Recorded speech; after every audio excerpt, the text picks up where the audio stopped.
ziua, dragilor! Sunt Paola Pop și astăzi vreau să vă introduc o rețetă foarte ușoară, foarte gustoasă, foarte sănătoasă. Este foarte bună și pentru persoanele care sunt la rețeta bolii autoimune, AIP. Azi am cu mine pe Lois, fetița noastră cea mijlocie, și ea mă va ajuta să facem aceste mingiulițe sau, cum să le spun, de prăjiturele. Da? Nu va trebui să gătim, totul le facem la rece. Deci fără să gătim. Încurajăm și copiii să mănânce sănătos, îi facem să se implice în a găti. Va trebui să aveți grijă cu copiii, de aceea eu voi fi aici să o ajut pe Lois cu mixerul. Aceste mingiulițe sau prăjiturele pe care le vom face sunt foarte sănătoase, deoarece vom folosi smochine. Smochinele sunt foarte bogate în fibre, calciu, fier.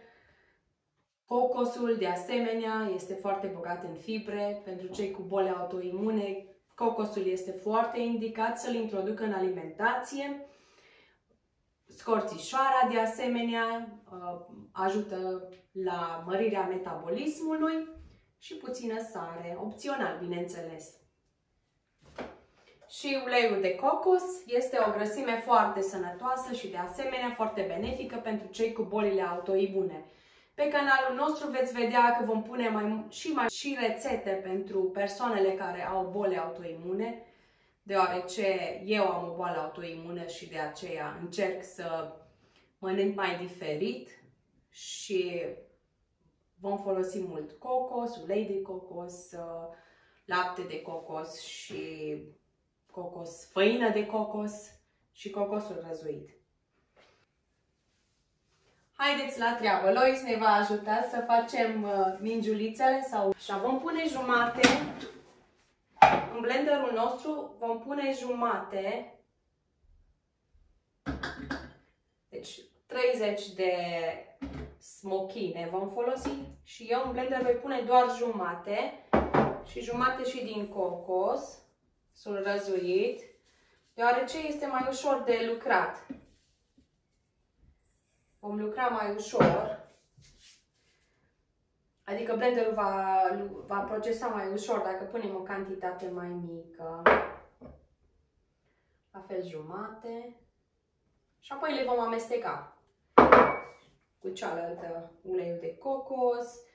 Dacă vedeți că compoziția nu este foarte moale, dacă veți vedea că compoziția nu este foarte moale, puteți adăugați și apă sau dacă nu aveți acest tip de curmale pe care eu le am, puteți și sunt uscate. Smochine. Dacă nu aveți acest tip de smochine care sunt mai moi, puteți să le puneți la muiat. Deci dacă găsiți curmale, dacă găsiți smochine uscate, în general magazinele turcești au acest tip de smochine. Și va trebui să fie o compoziție lipicioasă pe care să o putem rola foarte bine. Da?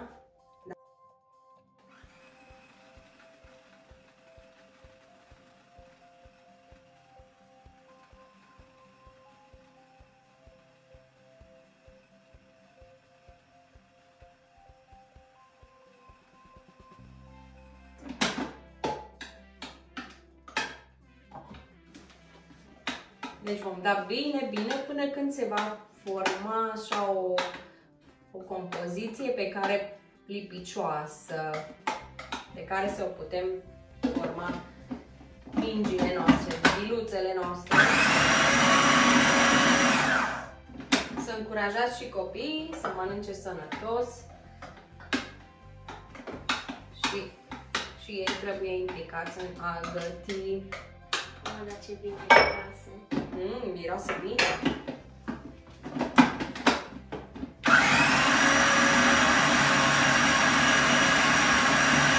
Deja miroase bine. Și scorțișoara.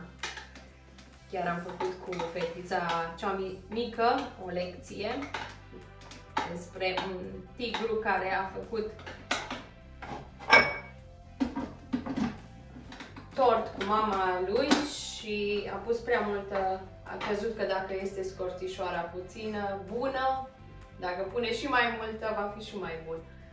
Trebuie să avem grijă și la condimente, chiar dacă sunt bune și sănătoase, să le folosim cum spune rețeta. Dumneavoastră, dacă doriți, puteți să le puneți toate deodată. Eu aleg să le fac rețeta aceasta doar jumate-jumate, că atunci se amestecă mai bine și se mărunțesc tot mai bine. Lois este voluntarea mea și ea se bucură foarte mult că are parte de așa o rețetă gustoasă, așa-i, Lois? Așa, mai punem celelalte curmale. Curmale. Nu curmale, smochine, tot le încurc. Le încurc pentru că în engleză le spune figs și de aceea le încurc. Dar Lois mi-aduce aminte. Ulei de cocos. Așa. Cealaltă parte de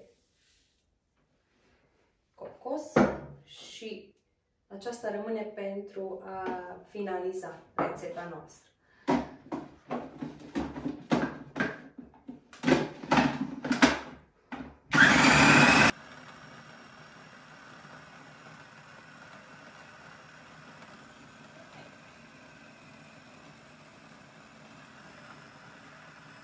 Așa arată când e mărunțit și apoi va trebui să îl facem mingiulițe. Da?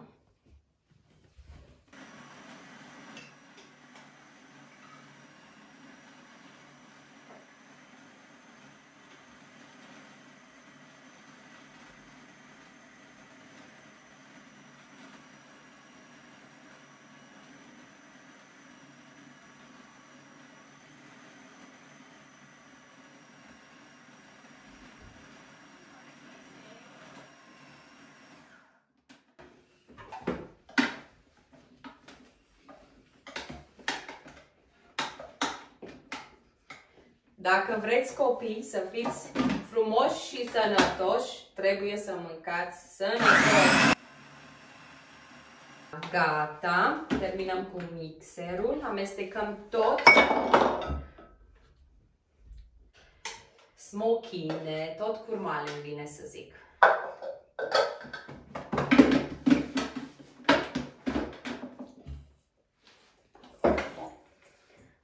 Așa, aici avem compoziția.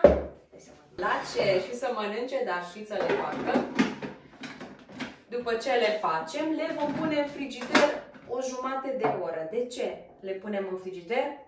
Pentru că uleiul de cocos se va întări și vor deveni și mai gustoase. O să vedeți și dumneavoastră când o să le... Așa, cât în cap pentru o lingură, vom lua, vom face o minge, ne spălăm pe mâini înainte, bineînțeles, cum am făcut-o și noi.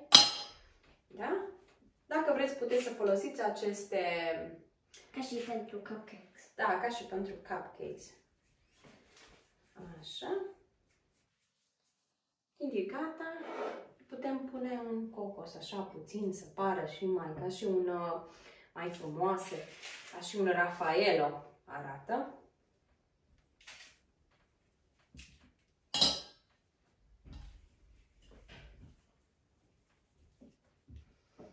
Cocos, cocos.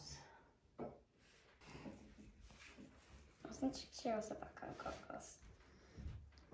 Rețeta preferată a lui Lois, așa-i? Da. Pui numai cocos. Bravo, Lois, ești o gospodină foarte bună. Așa, doar le plimbi în cocos și gata. Cum ți se pare această rețetă? Părerea ta despre gust? Foarte bună. Foarte bună? Ce anume? Cum e gustul? Dulce.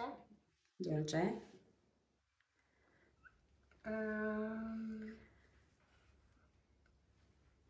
Mie îmi place uleiul de cocos, cum se simte când muști din ea, când o iei din frigider, așa-i? Da, că se întărește. Așa, e așa. E prea moale. Și poate se împrăștie. Și poate...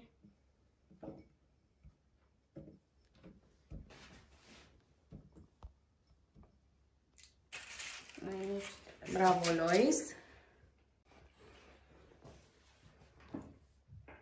Arată super!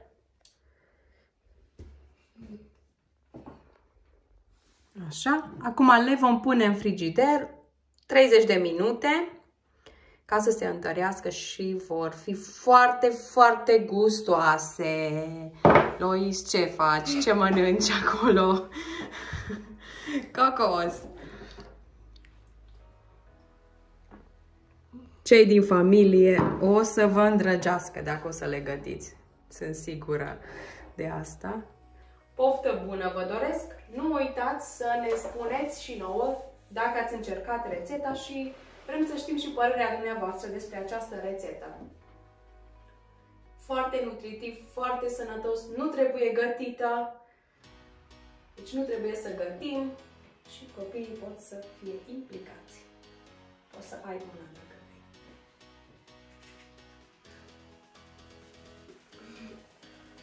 Lois, mulțumim că ne-ai ajutat în a face rețeta. Ce spui? Bun? Mulțumim, la revedere! Nu uitați să vă abonați la canalul nostru pentru a primi notificări când vom posta din nou. O zi bună! Vă doresc multă sănătate și numai bine! La revedere!